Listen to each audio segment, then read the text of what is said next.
Hey, it worked. Cool. All right, welcome back. Let's pick up. So we just finished interlude number 1, and we are now on the chapter called Grady and Trent Stop an Invasion. Grady glanced up from his knitting. First to the ringing bell, then to the guard on the ladder outside the watchtower ringing it. Yeah, Trent? We got an invasion on our hands, Grady. Humans, approaching fast on our border. They number twice our patrol. So you want me to come back to a border with you and heave into odds? If you got the time, Trent shrugged. Grady wrote a quick note on a small piece of parchment and tied it to a line outside the window. He yanked several times at the string beside the line. With every jerk, the letter jumped down the line until it was through the window of the nearby barracks. I've notified Biden. Let's go. Grady took up his spear, which resulted in a loud clang. Glancing up, he saw his helmet, which had been resting on his spear, had bashed against the ceiling. Trent grinned. Using your spear as a hat rack is against regulations. So's bad talking a fellow officer. Hurry up. We've got invaders to apprehend. The two ambled through the door and down the ladder just in time to prevent a slight man and a little girl from invading the lorddom. Halt! Grady bellowed. You're crossing a border. The man stopped, and his face twitched for a moment in what might have been a smile. I'm sorry, where's the border? It's right here, you... Trent, where's the border? Trent gestured sheepishly to the back of their outpost. It got wet in the rain. I didn't want it getting all muddy, so I washed it and hung it to dry. Trent shrunk back a few paces from Grady's glare. It was only going to take a moment. Didn't expect a horde to come through, did I? He gestured at the little girl. When Lord Glove gets back to Smokin' Ruin, I'll be sure to tell him you said that. I marked it with a line, though, didn't I? He pointed to a crooked line drawn in the dirt. There was flecks of rust mixed in with the soil. Grady crooked an eyebrow and looked at Trent. Trent covered the notched head of his spear. What? We're on our way through and looking for a place to stay. The man managed to make his interruption sound like an apology. Where are you from?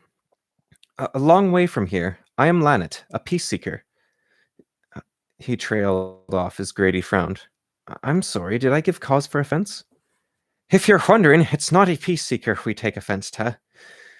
But if your destination is here, ye best rethink. Glovedom's always been a place of tragedy. You won't find much peace here. Lanet's face grew pained. No, not here. I must travel much further. A shame, peace seeker. Mayo's travels be blessed. You mentioned lodging. If possible, friend, may I ask your name? Grady. This here's Trent, but ye heard me chew him out already, I'm sure. Trent threw an elbow into Grady's ribs. I'm afraid our lord is not present at the moment, but we will do our best to provide in his stead. We have room for you. A woman died recently in the village. Aye, I saw the White Watchers flying. If you don't believe the stories about ghosts, you can stay in your hut. It hasn't seen use in years. Rebecca kept it clean, but preferred to stay below ground. Thank you. I believe all stories, but the only ghosts I fear are my own. Right. Grady wasn't sure how to respond, so he just clapped his hands together loudly. Let's get you to your room. Follow me. I'll show you your way. Next chapter is called The Kineser's Hut. The hut had room for a bed, a nightstand, and little else. The only other object in the room was a great glass eye. It rested on the nightstand, with its golden iris facing the door. Guess that were one of hers, Grady pointed at the eye.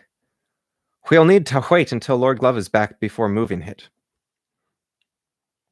Lanet nodded. You hear that, eye? Don't touch. Grady grunted. Doubty he will move. It's you who shouldn't be touching. I was speaking to her, Lanet pointed at his daughter. Her name is I. Ha! Hi. See. Hi. Grady chuckled. Hi, see. Hi, see.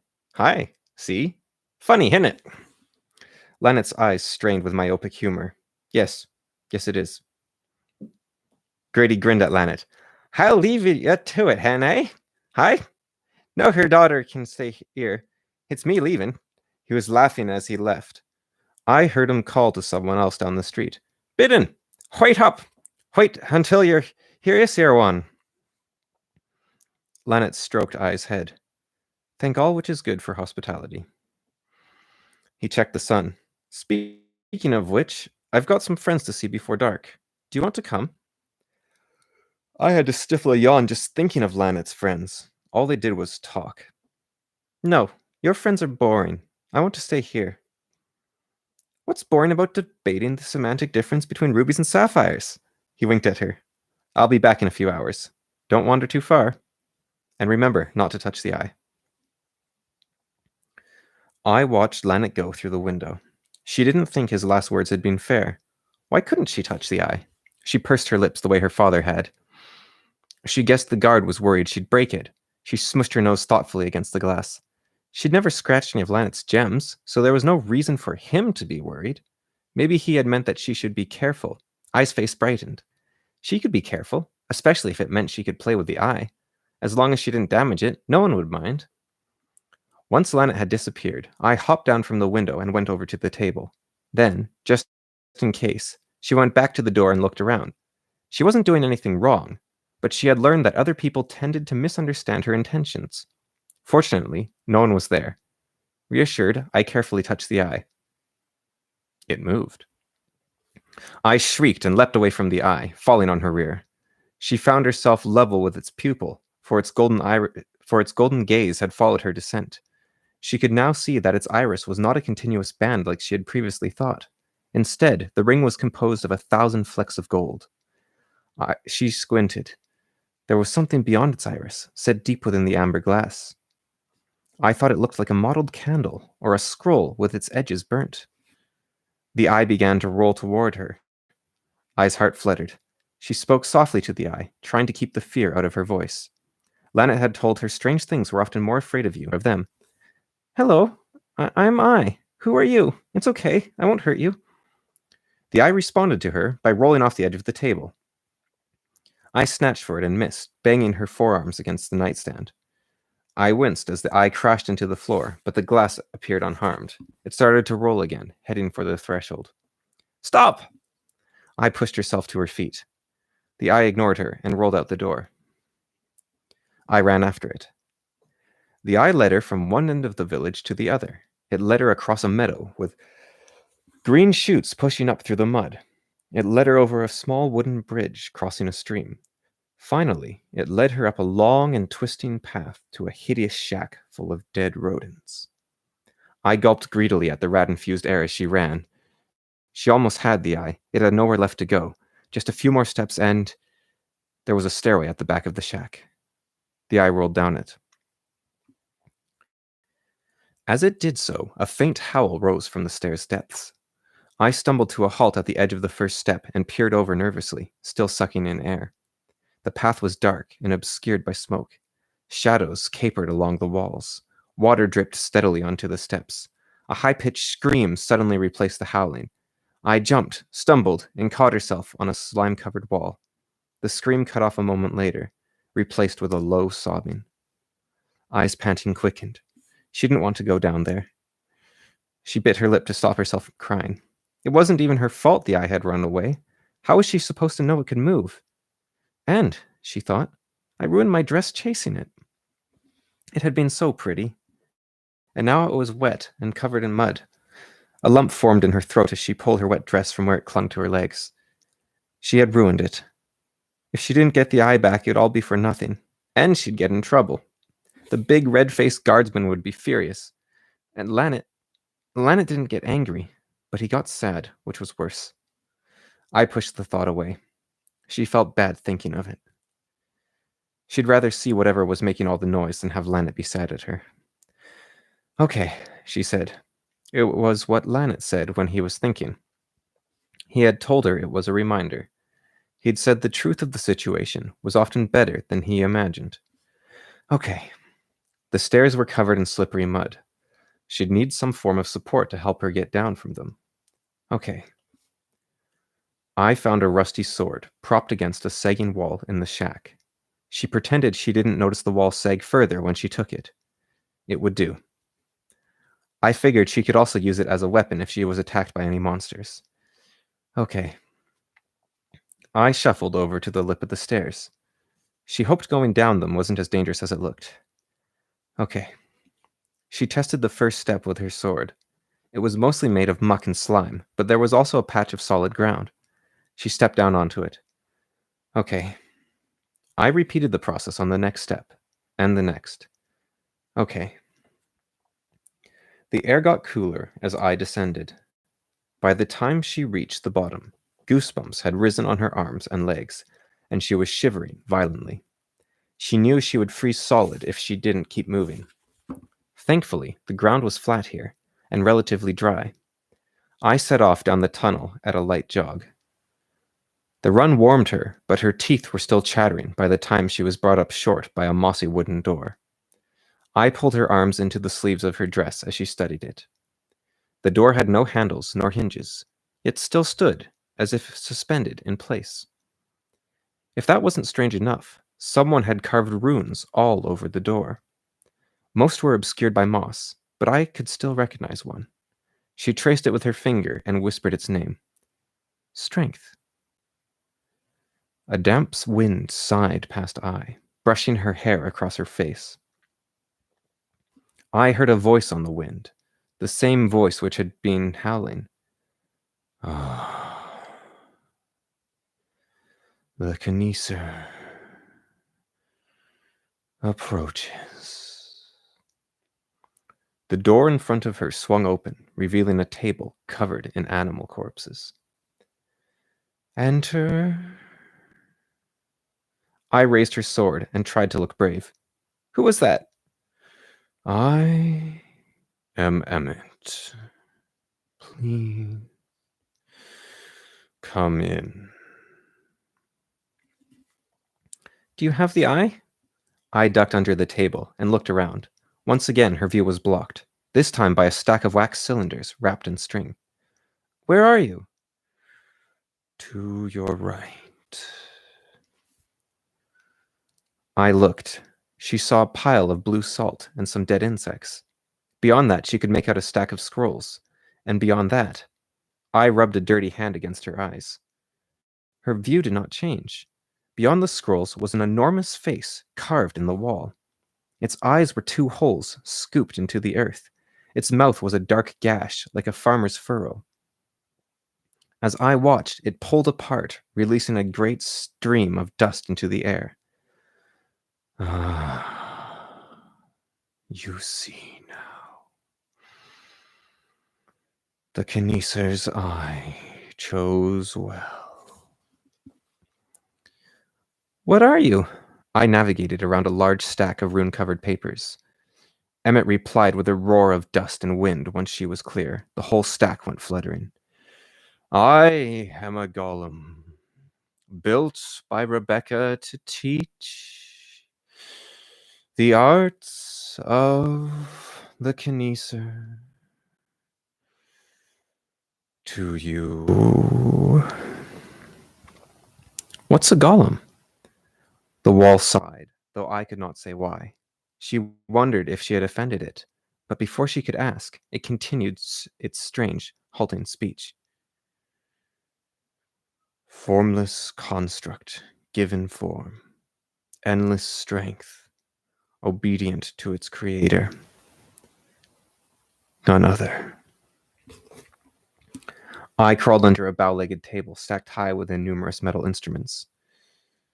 Girl,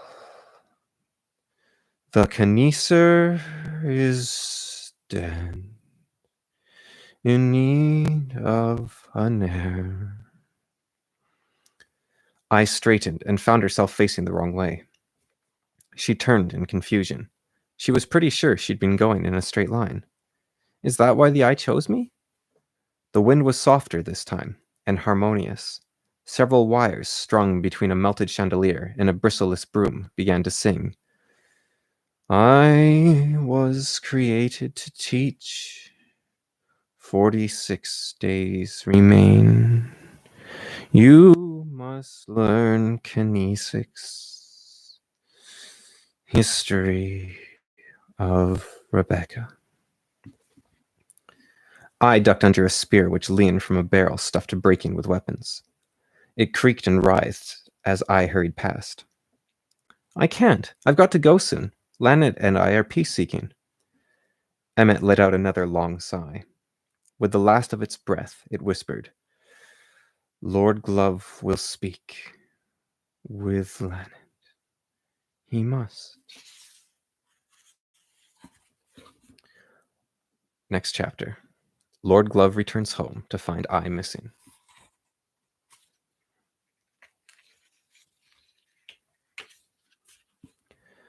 The journey had been long and the task unpleasant. Lord Glove's thoughts were now of dry clothes and home.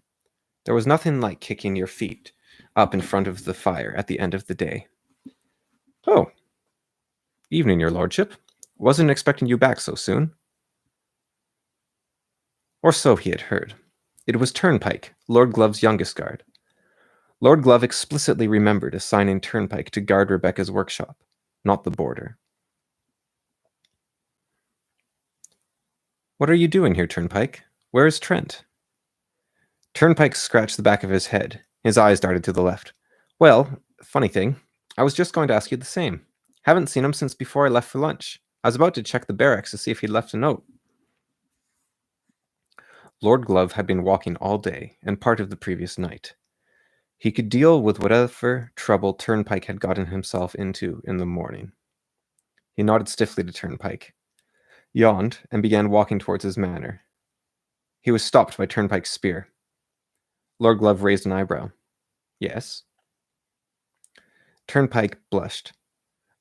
Sorry, my lord. I changed my mind and I wasn't sure how to stop you. Heat of the moment sort of thing. Lord Glove nodded to the spear. The young guard's face flushed even redder. He lowered his weapon. There was an awkward silence for several moments. Lord Glove let it grow. Turnpike fidgeted on the spot, bit his lip, and finally spoke. Well, the thing is, it's all a bit of a misunderstanding, you understand? Quite understandable. If anything, that's an understatement. He looked hopefully at Lord Glove.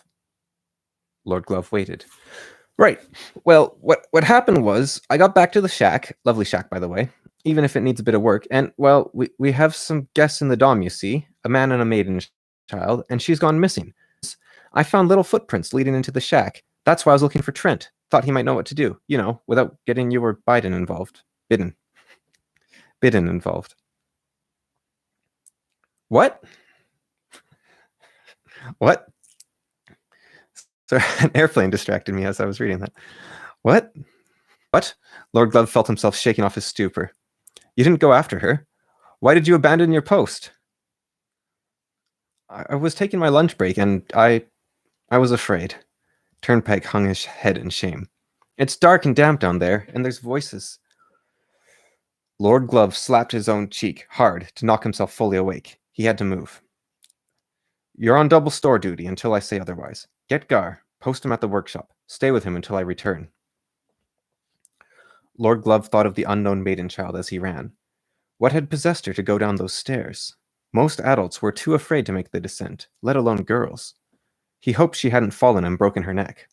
He ran through the shack without slowing, and leapt down the stairs, allowing himself only a split second's judgment between each jump. Some steps he took 2 or 3 at a time. In his 50 years running up and down them, he had never gone faster. He reached the bottom in less than 10 minutes and sprinted down the tunnel. Lord Glove slowed as he approached the door to Rebecca's workshop. It was ajar. Through it he heard voices. One was familiar, the deep and slow breathing of Emmett. The other was small and piping, that of a little maiden child. So why don't you go get someone else to do it? Renewal comes from the Creator. None other. Lord Glove entered the room as silent as Holda's own army, not wanting to disturb their conversation. The maiden child was sitting on the floor in front of Emmet, her face tilted upwards to stare at Emmet's own. Can you see things with those eyes? The girl waved her hand in front of the golem's shadowed pits.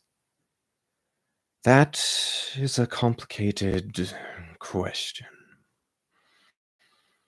To answer, Emmet cut off as Lord Glove approached. The maiden child turned around, startled. I'm sorry, I didn't mean to touch the eye. I just wanted to play. I tried to bring it back, but I lost it, and then I was too tired, and Emmet said we should talk, and... It took Lord Glove a moment to realize what eye she was talking about. The one in Rebecca's old house. The one she'd said could find a kineser. Lord Glove knelt in front of the girl and looked into her eyes. It's okay. Don't worry. He brushed a dead beetle out of her hair. My name is Lord Glove. Who are you? I'm I. Lord Glove smiled at her. It's a pleasure to meet you, I. She smiled, unsure. It was very brave of you to go down those stairs on your own. Were you scared? She nodded. A little. Then she burst into tears. Lord Glove stretched out his arms. Come here. He pulled her in close and stroked her hair. It's okay. You're fine. Nobody's mad at you. He glanced at Emmet. In fact, you may have solved a problem of mine. Next chapter. Ernest is late for breakfast. Father, are you coming down? Tala called through the bedroom door. Father? Hearing no reply, she began to pace. What was taking him? Her father was normally an early riser, and it was nearly noon. He'd have been at his letters again. Tala paced for several more minutes, then, no longer able to restrain herself, pushed open the door and rushed inside the room. Inside, all was calm. The curtains rippled in the breeze from the open window. His desk chair, a small wooden thing he had brought into his room years back, sat by his bed. She had found him asleep in the chair, quill dangling from his fingers, paid across his desk many times in the past. But in all the years since she had helped her father carry the desk and chair into his chambers, the chair had not moved from where Ernest placed it. This time, no quill dangled from the king's fingers, and there was no letters on the desk. Tala ran to him, touching his forehead. Hoping against all hope he would wake. He was cold. Tala stifled a cry and checked his pulse. There was none. 3 days later, she received a letter outlining the details of her surrender.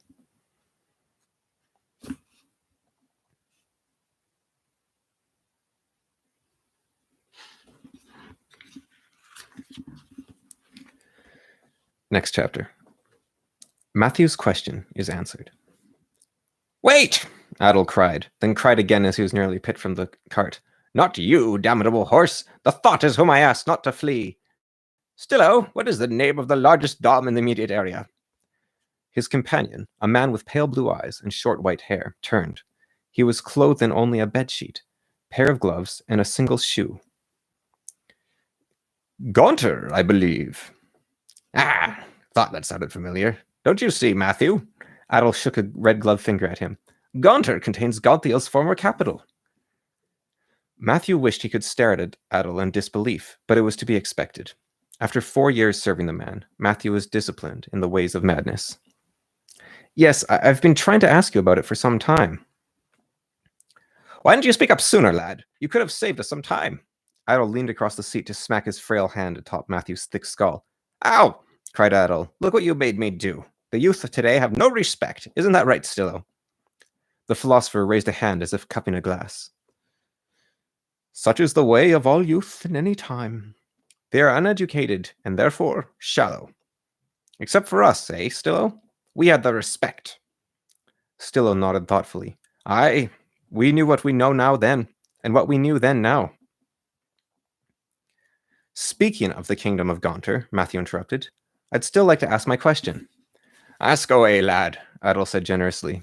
Even if it is in the manner of the callow youth, you won't learn if you're always so quiet. But you keep interrupting me. Time's up! Time is precious. That's why old things are more valuable. If age makes a thing worthwhile, the extrapolation of the value of youth is a simple task, said Stillo. A task young Matthew seems unable to complete, said Adel. He doesn't got the patience to learn. Who's right in a war? Matthew blurted, seizing his moment, as Adel once again drew breath and Stillo turned to stare thoughtfully at a cow. Adel tapped his traveling case. Well, if it is absolute truth you want, then you need look no further than the history books. They'll have your answer. I don't think that's a cow, said Stillo.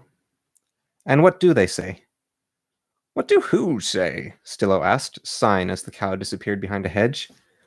What do the books say? Without turning his head, Stillo turned one eye to stare into Matthew's own. It twinkled. Ah, lad, they say the greatest thing of all. What's that? Nothing. They say nothing on who's right in a war? Adel chuckled. You see, lad, it depends on the victor. Let's say Gaunter won the war, said Matthew. Stillo started upright. They did. They haven't faced me yet. Where are they? I'll stand against them to the last man. I'll stand till I've lost my last shoe, and then my feet will hurt, but I'll start sitting against them. Mark my word. Then Gondor would be on the right, said Adel. Matthew and Adel had learned long ago to ignore Stillo when his mouth was moving. What if they lost? Then their foe would be in the right. Haven't you been paying attention, lad? Stillo interrupted. Gaunter isn't at war. They wouldn't dare. Not with me around. They might as well be at war. Their borders are growing. Every month, thousands fall under their dominion. Adel patted him on the back. Fear not, Matthew. War is a form of government. It's a democracy. You cast your vote by joining one side or the other. Whoever gets the most votes gets the biggest army. The army may then conquer the other, and the majority are happy. For some reason, Matthew was not reassured. What if the minority is still so large as to have meaningful needs? The minority's job is to adapt, as it has always been. Adapt and persevere. So, come the next war, they may cast their vote again. That is why the beliefs of your mother and your father are far more important than your own. You are not voting, your oppressed ancestors from millennia past are. Isn't that right, Stillo? Yes. I always send my ancestors to war instead of myself. It's less violent that way. Imagine a world where everybody's deceased with a grudge went to war instead of their descendants. Battlefields would be as full of corpses as always, but nobody would get hurt. Since the win side with the least bodies on the field, the best way to win wars would be to not take up your shovel. Let the fools on the other side dig up their great-grandaunt and lug her bones to battle. It is often my dream. I dream of a mouldering society with only the faintest of texts to piece it together, Adel said. Like King Otto of Gaunter, he's sending diplomats to every dom, bits of text to piece it together. Adel chuckled. Heh, still got a wit left after all these years in your company, Stillo. Matthew stared at the horizon. The other doms should stand against him. Adel shook his head. Even if they were in bad enough mood to do so, they would need to unite to have a chance of fighting against King Otto's superior might. Uniting doms doesn't go over so well. I know only one ruler in the modern age who has attempted it. Who? King Otto. Were you not listening? To stop King Otto, you need to become a worse conqueror than he. We could form an alliance, damage him, stop his growth. Go right ahead, boy. Let me know when you command an army. I'd love to see the look on Stillo's face. And I will stop there for now. So, thank you for watching. And yeah, if you want to get the book, it's in a link to it is in the description below. And have a good one.